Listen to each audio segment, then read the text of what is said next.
With our trig, we looked at right angle triangles, which just has angles between 0 and 90 degrees. But of course, angles could be any size, so how do we handle that? The way we do it is we think of our number plane, and here's the, well, unit circle, it's just a circle. So we split it up into our 4 quadrants, we know that with our number plane. If I draw in what I call our butterfly, and the butterfly is basically 4 right angle triangles, because that's what we know how to deal with, is right angle triangles. And they're placed in this position.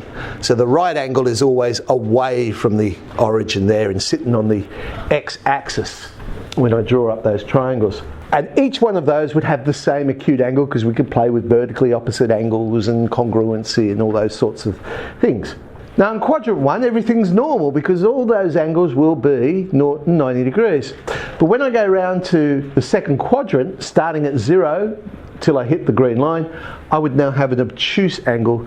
So how do I deal with it? Well, I look at that right angle triangle in the second quadrant. I call it my 180 minus theta. But if I take away that acute angle, 180 minus that acute angle would give me the angle that we're referring to. And if I just look at that right angle triangle and think of it like a number plane, what I end up with this is, well, sine is opposite over hypotenuse, and the opposite, the y value, is a positive number. The hypotenuse was just simply a distance from the origin, and distance we always think of as positive. So positive over positive, hence why sine is positive in the second quadrant. Cosine then, the adjacent, well, that x value is negative. So we get negative over positive, and that's why cosine is negative in the second quadrant. And tan, we can do a similar thing, opposite over adjacent, and we end up with negative. In the third quadrant, same idea. If I was to go around, I would get 180 plus the acute angle in that right angle triangle. But now when I look at the sine, well then opposite is now a negative y value. So I get negative over positive, sine becomes negative. Cosine stays negative, and tan now becomes positive. And then we go all the way around to our fourth quadrant, and it will be 360 minus that acute angle in the right angle triangle. And as far as the sines are involved, sine would still be negative now.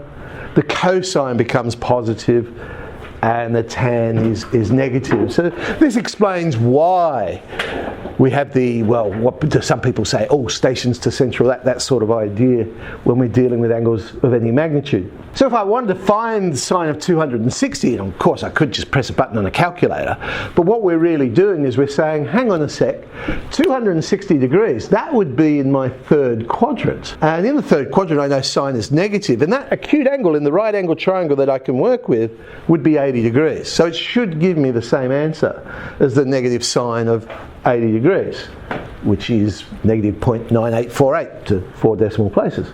Tan of 220, same sort of idea. I go, oh, hang on, that's in the third quadrant.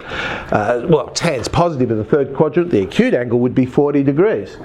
So it should be 0.8391. Secant, well, secant is the reciprocal of cosine. 105 is in the second quadrant, cosine's negative, therefore secant is negative. The acute angle is 75 degrees, minus 3.8637. What happens if it's bigger than 360? Well, that's the beautiful thing about a circle. We can just keep going round and round and round.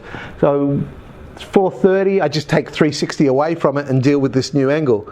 70, which is acute, cos of 70, 0.3420. Negative, well, negative angles, well, I'm just going in the negative direction, so going backwards 67 degrees would be the same as going forwards 293 degrees, or another way of thinking about it, well, 360 minus 67 is 293. Fourth quadrant, so negative tan 67 minus 2.3559. They're the sorts of things we used to have to do before these wonderful little inventions, and we were using tables. Your trig tables only had angles between 0 and 90 degrees. Well, fortunately, you've got calculators and you don't have to go through that whole process. However, the idea behind it is still very important for when it comes to solving equations and things like that. What about something like this then? I want to find the coordinates of P. It's sitting on the circle. Well, I could create that little triangle in there and work out the x and the y values. X over 5 would be the cosine of 30. So x is 5 times cosine 30, 5 root 3 on 2. And y on 5 would be the sine of 30. and we get 5 on 2, so there's our coordinates. That would be our point. I suppose in a way what we've basically done there is use parametrics to find the coordinates here. I've expressed the x value as one equation and the y value as another equation. So that's what the idea we looked at when we saw parametrics. Well, what about their boundary values then? What about 0 and 90 and so on? Again, yeah, sure, we can put it in our calculator, but where did it come from? Here's a way of thinking about it. I draw up this triangle. It's a fictitious triangle, because clearly it can't exist as a triangle. That angle is 0 degrees. Therefore, by the angle sum of a triangle, the other one is 90 degrees. I'm going to give the adjacent side length 1, and if you think about it, if that's length 1, the opposite side has to be length 0, because that angle is 0 degrees, and so it's sitting flat on it, and that means the hypotenuse is 1, and if you don't believe me, use Pythagoras' theorem and you'll get the hypotenuse is 1. So there it is, and I can read off this triangle. So 0, well, the sine of 0 is opposite over hypotenuse. Oh, that's 0. Cosine of 0 is 1 over 1, and tan of 0 is 0. 90 degrees, again, I can just read off the triangle. Tan gets me a little bit of a problem because I end up with 1 over 0, which is undefined. And that's why when we punch in the calculator, we'll get an error. No good. Well, 180 degrees, I said, well, which quadrant is it in? Now, it's not in a quadrant, it's on the boundary of the second and the third, so it really doesn't matter which one I think about it is in. So sine of 180 would be the same as the sine of 0. Oh, 0. The cosine of 180 would be the same as the cosine of 0, but the negative cosine, because it's in the second or the third quadrant, whichever you prefer, but cos is negative in both of them, so we get negative 1. And tan of 180 would be the same as the tan of 0. Well, but is it the negative or the positive? Well, it doesn't actually matter, because it turns out to be 0, and negative 0 and positive 0 is the same thing.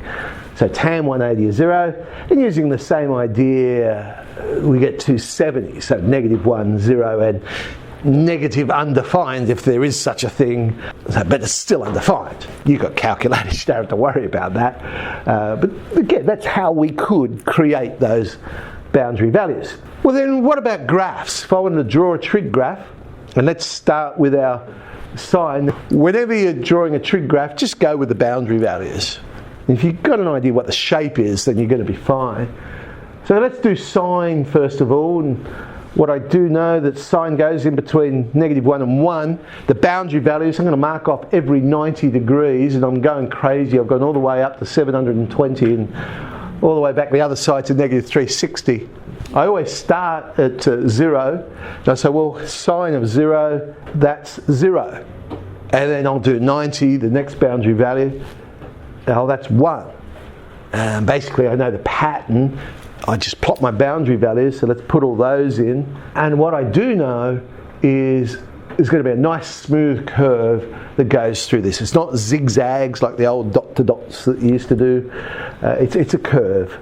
And so we end up with our sine curve. Now, we can get some information from this. I can now see quite easily the domain of the sine function is all real x. The range is going between -1 and 1. There's other information as well. There's this thing in a trig graph, or any graph that repeats, called the period. In a sine curve, we're saying when does it repeat? It takes every 360 degrees.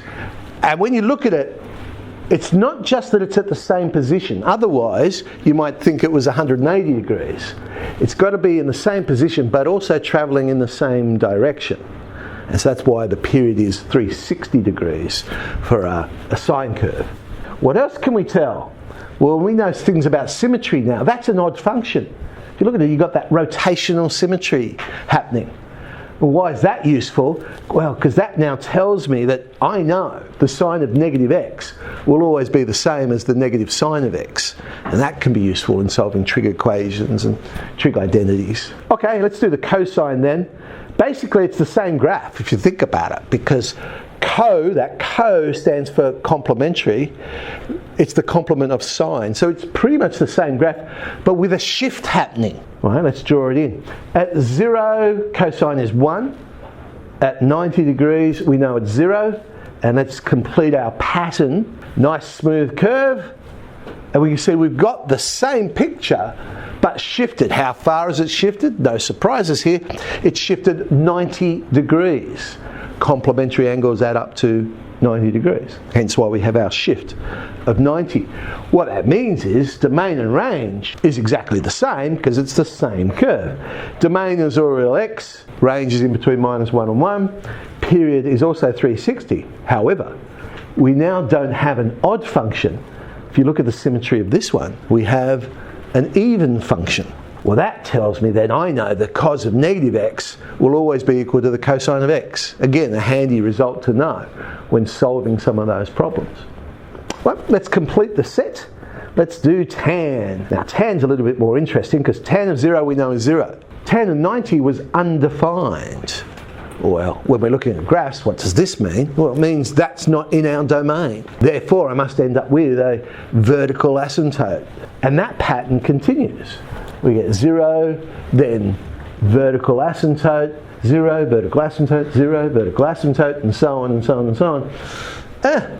What does this graph look like? Well, what do we know? We know curves bend towards the asymptote.